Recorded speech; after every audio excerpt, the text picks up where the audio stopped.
Hoje é convidada para a entrevista conjunta Açoriana Oriental Açores-TSF Ana Martins, candidata da Iniciativa Liberal às eleições europeias dia 9 de junho. É formada em Direito pela Universidade Católica Portuguesa, onde também se especializou em Ciência Política no Instituto de Estudos Políticos. Ana Martins é natural da Ilha Terceira, mas reside em Lisboa e é, aliás, por essa razão que não está presente hoje no nosso estúdio. É uma das vice-presidentes de Rui Rocha na Direção Nacional dos Liberais e coordenadora do iLab, Laboratório da Ação Política da IEL. Não é a primeira vez que se apresenta aos eleitores. Em 2019, integrou como independente o quarto lugar da lista da IL nas eleições para o Parlamento Europeu e foi, já como membro do partido, cabeça de lista pelos Açores nas eleições legislativas nacionais, tendo no início deste ano sido cabeça de lista da IL pela Ilha Graciosa nas eleições regionais dos Açores. Apresenta-se aos eleitores em segundo lugar da lista da Iniciativa Liberal nestas eleições para o Parlamento Europeu. Espera ser eleita? Olá, muito boa tarde antes de mais e muito obrigada pelo convite, é um gosto estar convosco. Acima de tudo, a Iniciativa Liberal conta estrear-se no Parlamento Europeu. É o único Parlamento que determina a vida dos portugueses, que tem impacto na vida dos portugueses, em que ainda não estamos representados, a Iniciativa Liberal, isto porque o partido em 2019 foi quando apareceu no panorama político de verdade e foi a primeira vez que concorreu e nesse ano elegemos logo para o Parlamento Nacional e contamos absolutamente estrear-nos agora com João Coutinho de Figueiredo, esse é o nosso objetivo. Temos obviamente ambição para mais e acreditamos que há possibilidade de eleger mais, mas o nosso objetivo para já é sobretudo estrear-nos com João Coutinho de Figueiredo. Em 2019 a IL obteve nos Açores 195 votos, a nível nacional uma percentagem de 0,88%. 5 anos depois, e também tendo em conta todo o percurso que tem feito o partido, qual é a sua expectativa para estas eleições? Já disse aqui que espera que haja aqui um bom resultado. Sim, como digo, são 21 deputados que se elegem, portanto, por Portugal, em cerca de 700, atualmente no atual mandato são 705 eurodeputados e poderão ser até 730, depende dos mandatos. Portanto, Portugal elege 21. Nestas eleições há a grande vantagem de haver, portanto, todos os votos contam, não é como nas eleições nacionais, onde há muitos votos desperdiçados. Aliás, a Iniciativa Liberal tem-se pautado muito por defender um modelo eleitoral idêntico ao da região autónoma dos Açores, onde se desperdiçam menos votos com um círculo de compensação. Enfim, e com o voto a contar, achamos que haverá menos, não faz sentido haver apelo ao voto útil, as pessoas podem votar mesmo nos partidos em que acreditam.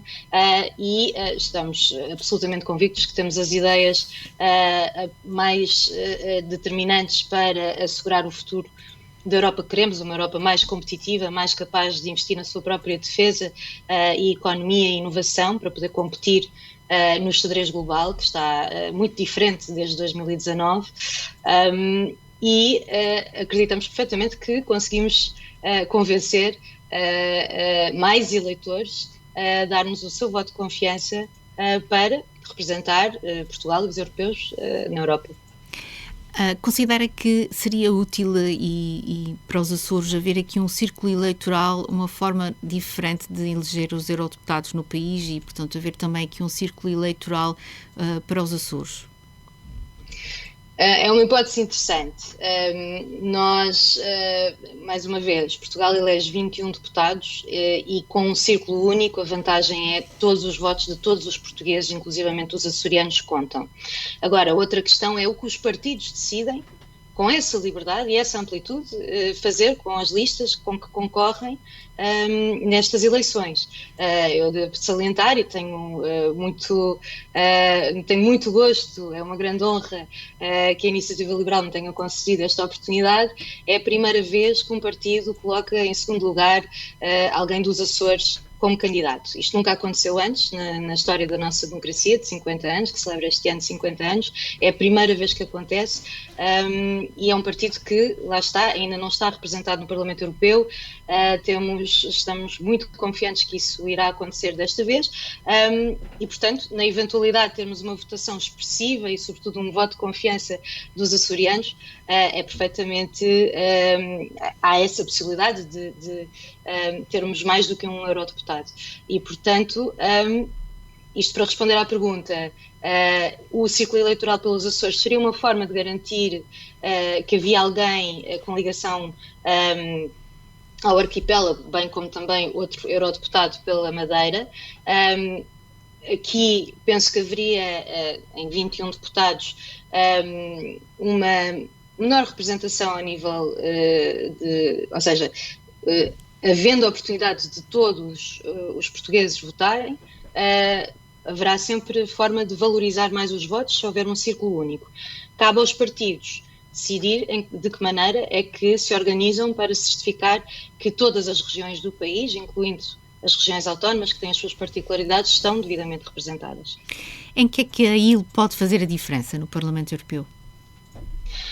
Nós temos, a meu ver, as ideias mais importantes a defender e as pessoas mais competentes para as defender no Parlamento Europeu, numa altura que a Europa enfrenta vários desafios. Eu dizia há pouco, a Europa de 2019 é uma Europa muito diferente da que temos hoje.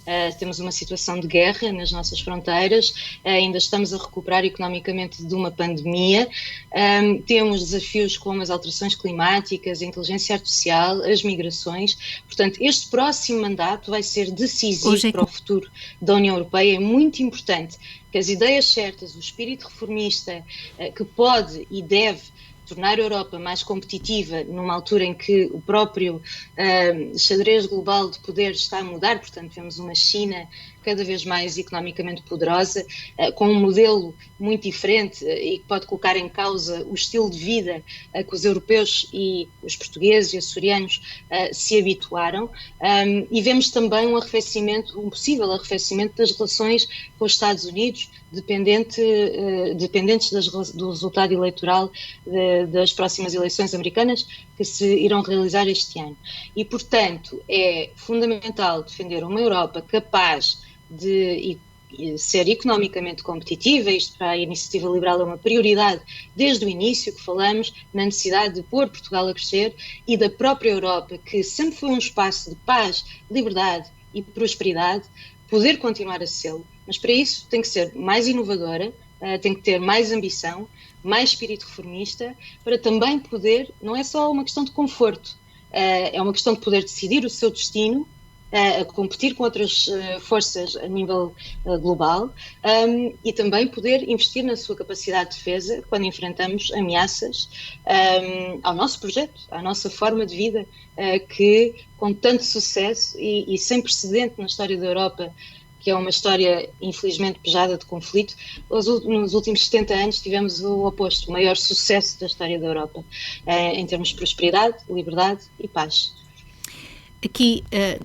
Aqui nos Açores, tal como no resto do país, a ideia da Europa é muito associada aos fundos comunitários, e por isso pergunto-lhe como é que avalia a aplicação dos fundos comunitários aqui nos Açores e se têm sido direcionados para os investimentos certos. Essa é uma pergunta importantíssima, Paula. Vamos ver, 160 mil milhões é o que Portugal já recebeu em fundos europeus até hoje. Desses 160 mil milhões, 15 mil milhões foram direcionados para os Açores.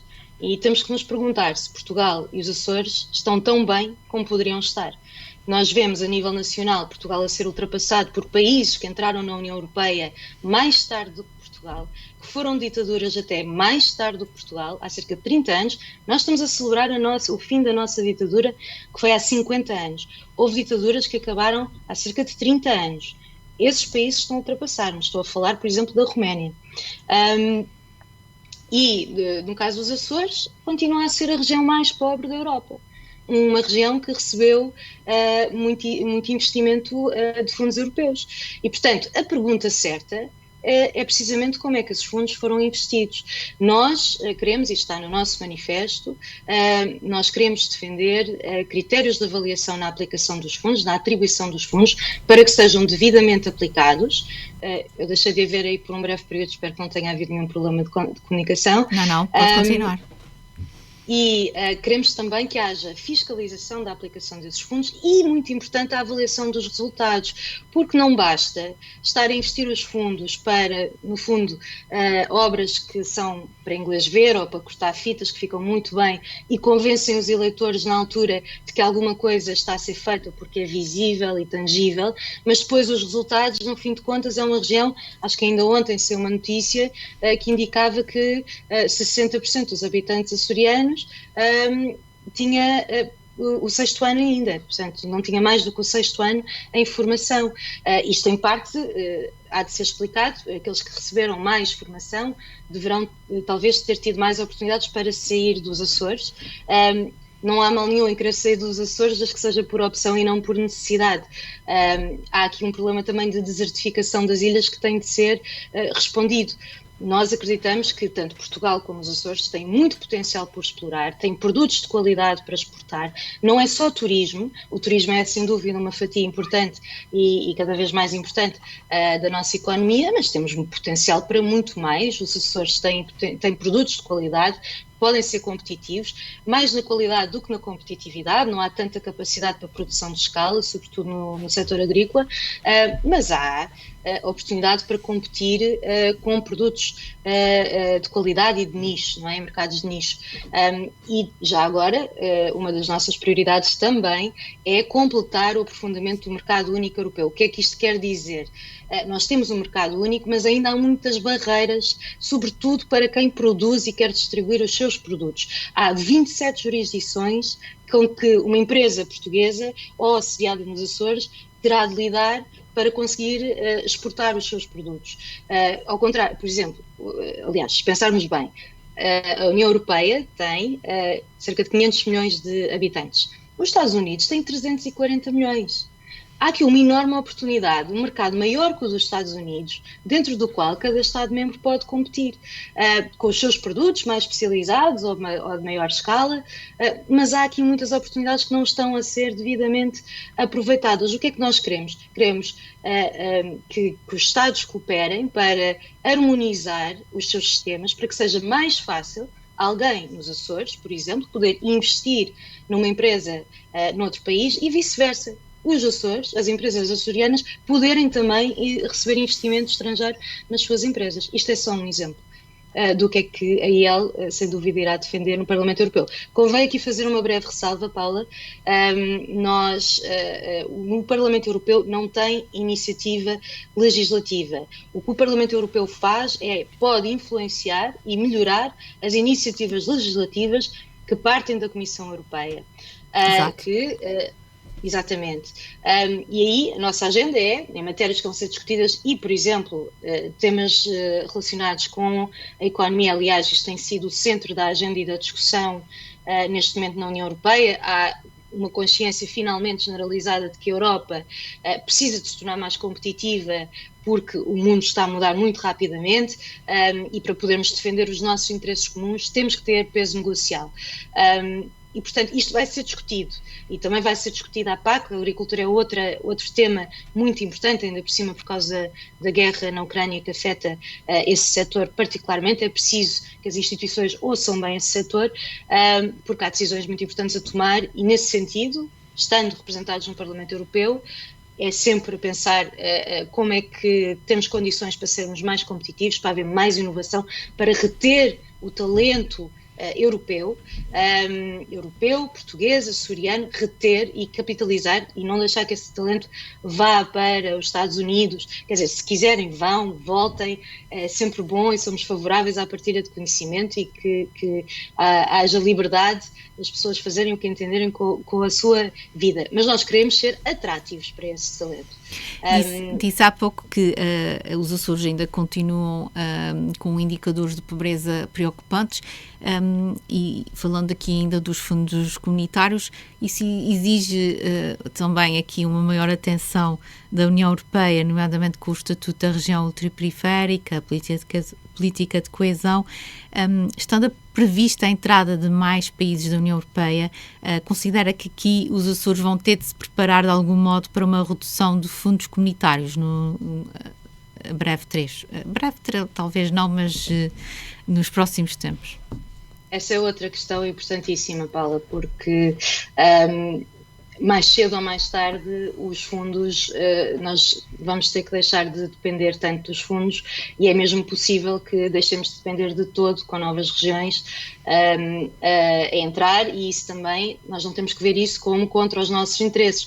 Um alargamento da União Europeia significa um mercado maior também dentro da União Europeia. O problema aqui é, Portugal foi beneficiário durante muito tempo destes fundos, e a questão que temos que colocar é se usamos esses fundos para nos prepararmos para estarmos ao nível dos campeões europeus. Portugal tem que deixar de ter a atitude, a postura de país sempre necessitado de caridade alheia.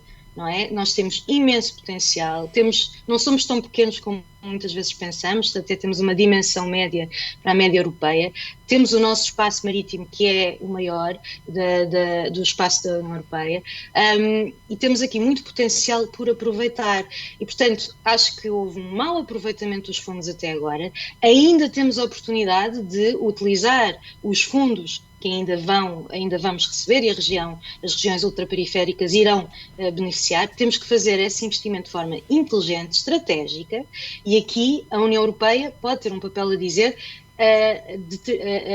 avaliar os critérios de atribuição desses fundos e a certificar-se que vai avaliar os resultados da aplicação desses fundos. Tem que haver mais fiscalização para nos certificarmos que esses fundos são devidamente utilizados. Não é construir uma escola, uma instituição de formação, que é um edifício muito bonito, e depois até com o passar do tempo, apesar de ter só cerca de 10 anos, uma década de existência, já a ter problemas também, enfim, de má manutenção, e depois a formação ficar muito aquém das necessidades regionais, não estar a formar as pessoas para aquilo que o mercado regional procura, e não estar a capacitá-las devidamente.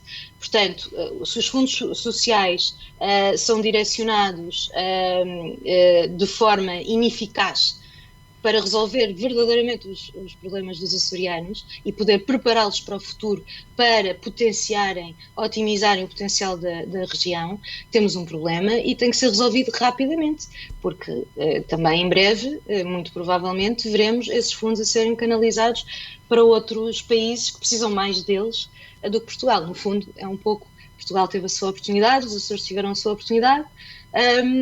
Vamos certificar-nos que, enquanto ainda temos essa janela de oportunidade, o tempo que nos resta, aprendemos com os erros do passado e fazemos uma aplicação mais inteligente desses fundos.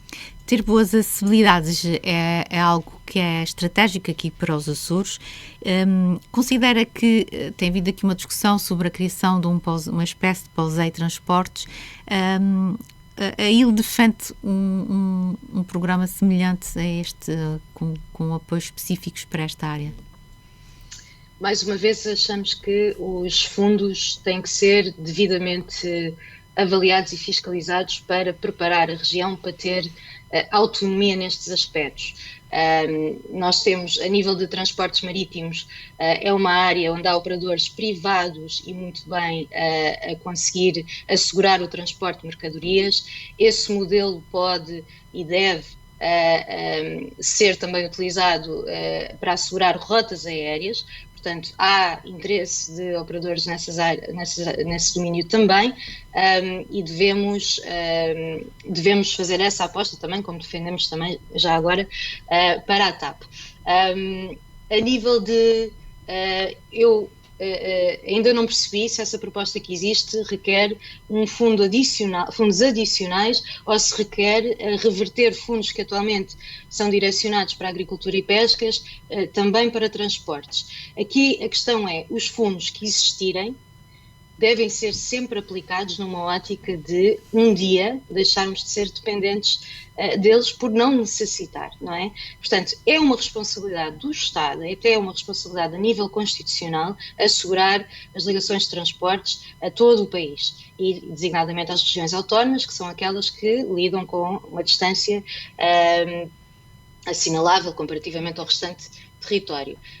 Portanto, esta é sem dúvida uma responsabilidade que tem que, com o tempo, podem ser encaminhados fundos para aí, cada vez que são encaminhados fundos para esse domínio, não há custos de oportunidade para outras áreas que também precisam, e mais uma vez há problemas sociais que também merecem toda a atenção para assegurar o futuro das ilhas, para resolver o problema da desertificação e para apostar no seu potencial. Os transportes são sem dúvida uma área importantíssima no domínio económico e, como tal, a utilização dos fundos pode fazer sentido nesse domínio, desde que seja sempre considerada numa ótica de, a prazo, nós conseguirmos assegurar a nossa independência, assegurar as ligações a todo o território nacional e, obviamente, depois internacional também. Abordou há pouco a questão da agricultura, que também é um setor estratégico aqui nos Açores. Há sempre aqui uma grande pressão para mais fundos comunitários para este setor. Qual é que é o entendimento da ilha em relação também a esta discussão à volta dos apoios à agricultura? Aqui também há uma questão de má aplicação dos fundos, não é? Porque a maior parte dos fundos, no fundo, não são vistos como investimento, são vistos como compensação por perdas de rendimento. Nós achamos que os agricultores têm encargos burocráticos muito elevados, têm regras ambientais que são muito anticompetitivas e que dificultam o melhor proveito da sua atividade, e esses fundos, em vez de serem direcionados como formas de compensação por perdas de rendimento, devem sim ser repensados como formas de investimento na capacidade de produção, nos canais de distribuição, na divulgação dos produtos à escala de cada região, para maximizar o seu potencial. Nós achamos que há mais uma vez, um forte potencial. Os Açores são conhecidos pela qualidade dos seus produtos. Neste momento, o leite mais barato vendido na União Europeia, se não estou em erro, açoriano, se não é o mais barato, é certamente os mais baratos, e no entanto é um leite de elevada qualidade.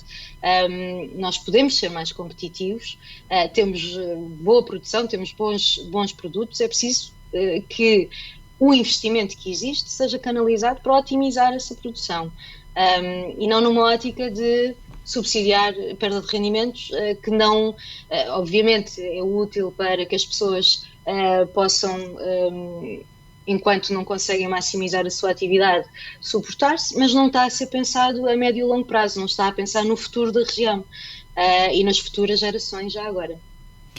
Atenção que isto é fundamental, porque queria só deixar esta nota, porque o setor primário não só é obviamente um pilar, o maior pilar da economia regional, e é um pilar fundamental em qualquer economia, mas ainda mais no futuro que se avizinha. Há muitas transformações nesse setor, até do ponto de vista tecnológico, há muita oportunidade para tornar a produção mais sustentável, e a nível tecnológico, a nível de capacidade de produção, a nível de distribuição, portanto há aqui oportunidades, e ter bom pensamento estratégico, com visão de futuro, não é a pensar já para os dias de hoje, não é a pensar a conquistar votos no próximo ciclo eleitoral. Eu acho que os partidos tradicionais têm feito muito política neste sentido, que acaba a prejudicar as pessoas, não é? Temos que pensar a médio e longo prazo. Nos próximos 5 anos, os eurodeputados também vão apreciar leis sobre os mercados de capitais, o eurodigital. Na sua opinião, o que é importante salvaguardar nestas matérias? Muito bem. O eurodigital é positivo que o Banco Central Europeu esteja a pensar neste tema, porque vai ser vai ser uma componente cada vez mais presente nas nossas economias, e está a pensá-la bem como complementar à moeda em numerário, não é? Porque é expectável que haja cada vez mais transações feitas por via da moeda digital. Agora, isto ainda está a ser estudado, e nós queremos assegurar que, sendo estudado e sendo disciplinado, se paute por princípios de livre concorrência, de transparência e privacidade. Nós somos muito defensores, estes princípios estão no cerne daquilo que a Iniciativa Liberal defende, como um partido que privilegia a defesa das liberdades e de todas as vantagens que elas trazem, e, portanto, é essa a nossa prioridade à medida que se negocia esta nova componente do euro. Enfrentamos também tempos complexos no plano internacional por causa das guerras na Ucrânia e em Gaza.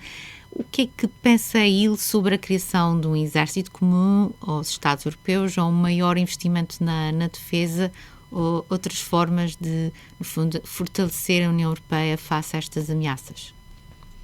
É absolutamente fundamental que os Estados-membros cumpram finalmente os 2%, o compromisso com a NATO de investir 2% do PIB em defesa. A defesa deixou de ser secundária, nunca devia ter sido, e deixou de ser secundária no cenário de guerra que enfrentamos, e também, mais uma vez, no próprio cenário geopolítico que está a transformar-se muito rapidamente com novas potências emergentes. Portanto, investir na defesa no âmbito da NATO é uma prioridade, e depois defendemos adicionalmente que deve haver um pilar europeu, um pilar da União Europeia dentro da NATO. Isto porque os Estados-membros da União Europeia não pertencem, nem todos pertencem à NATO, e também há Estados da NATO na Europa que ainda não pertencem à União Europeia.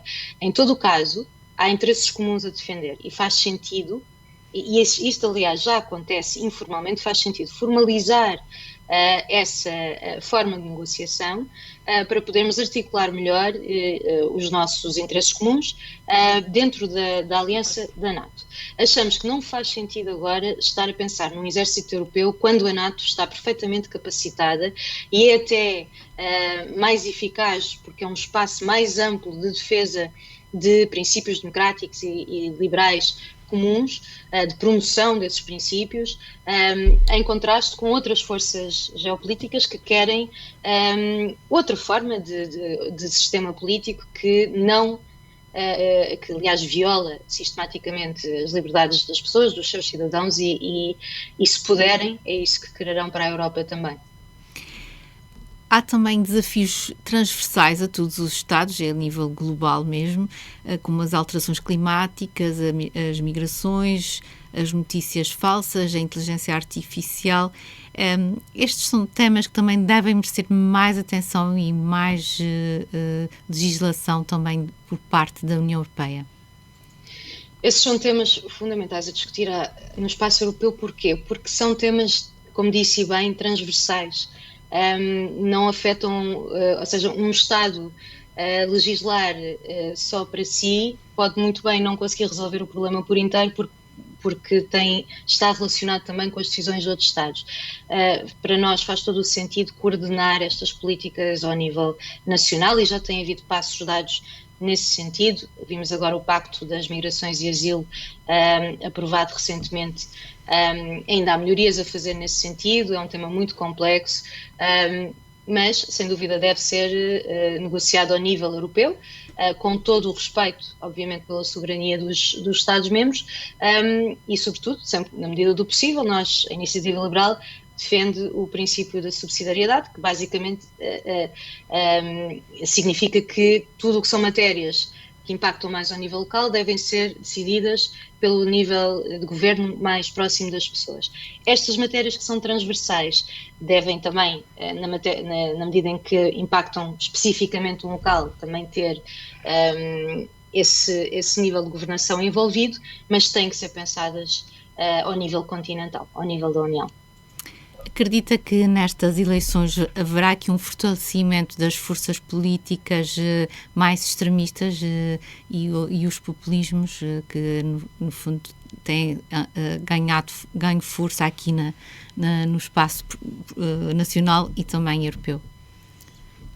Acho que as pessoas são muito frustradas com a atuação dos partidos que tradicionalmente têm estado no poder. Isto porque isto aplica-se à Europa como um todo, não é? Aquilo que se está a passar em Portugal passa-se na Europa como um todo.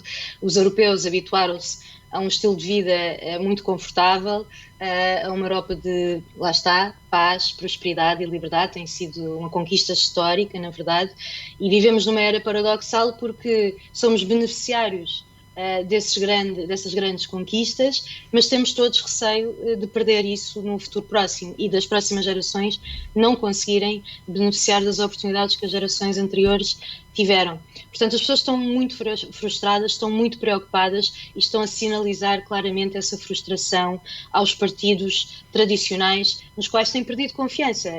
E, aliás, estamos falando amplamente ao longo desta entrevista sobre más decisões, não é? Que não levaram Portugal a todo o seu potencial, não levaram os Açores a todo o seu potencial, e temos visto Portugal a ser constantemente ultrapassado por outros países que chegaram mais recentemente à União Europeia e estão a conseguir crescer mais rapidamente do que nós. E há outras decisões que também parece que houve estagnação. Por exemplo, o tema das migrações que preocupa as pessoas, além de não ter havido uma discussão franca no debate público até agora sobre este tema, acho que agora finalmente está a haver. Também foi um tema que foi sendo empurrado com a barriga e foi-se agravando. E, portanto, nós precisamos mesmo de soluções. As pessoas estão, eu acho que, ansiosas por partidos que tenham coragem, tenham ambição, tenham um espírito reformista. Eu sei que isto parecem clichês e tem que deixar de o ser. Nós temos que deixar de dizer estas coisas e fazer. Acho que em tempos de crise a Europa já provou no passado, aliás, até num passado recente, com a pandemia, por exemplo, com o apoio à Ucrânia, que em termos de crise nós conseguimos reagir, e agora temos que reagir não só em situações de urgência, mas também a pensar já no médio e longo prazo. Temos que relançar os alicerces desta Europa, que até agora conseguiu ser um projeto de paz, prosperidade e liberdade, muito com base em soluções que estão amplamente testadas, mas que temos vindo a negligenciar em décadas recentes. Voltar a essas soluções são soluções liberais. É nesses princípios, é nesses valores que o projeto liberal está alicerçado, é por isso que foi tão bem sucedido. Portanto, a iniciativa liberal entende que tem as ideias certas, as ideias que foram testadas com sucesso, o plano para aplicar essas ideias, obviamente, mais uma vez no Parlamento Europeu, o que podemos fazer é influenciar a legislação nesse sentido, mas nós também, a Iniciativa Liberal, convém lembrar, nós somos um partido recente, ainda temos uma dimensão pequena, já somos a quarta força política, estamos a crescer, mas a Iniciativa Liberal, com o seu discurso, que na altura foi considerado até por algumas forças radical, agora está a ser copiado por outras forças partidárias, inclusivamente as moderadas, e às vezes até algumas, até o PCP já ouvimos a defender baixa de impostos. Portanto, a Iniciativa Liberal tem sido muito bem sucedida a transmitir a sua mensagem, nós somos muito eficazes na nossa comunicação e agora é importante também termos o voto de confiança para podermos também aplicar as soluções que defendemos. Porque uma coisa é dizer, os outros partidos podem começar a copiar-nos no discurso porque de facto falamos daquilo que importa resolver, mas é preciso também copiarem-nos nas soluções e não há nada melhor que o original. Nós temos as soluções e temos também as pessoas preparadas e competentes para as defender nos vários níveis de governação e de representação eleitoral onde o podemos fazer. Ana Martins, muito obrigada, agradeço imenso por esta entrevista aqui conjunta ao Oceano Oriental e à TSF e uma boa tarde, obrigada. Muito obrigada, Paula, e até breve.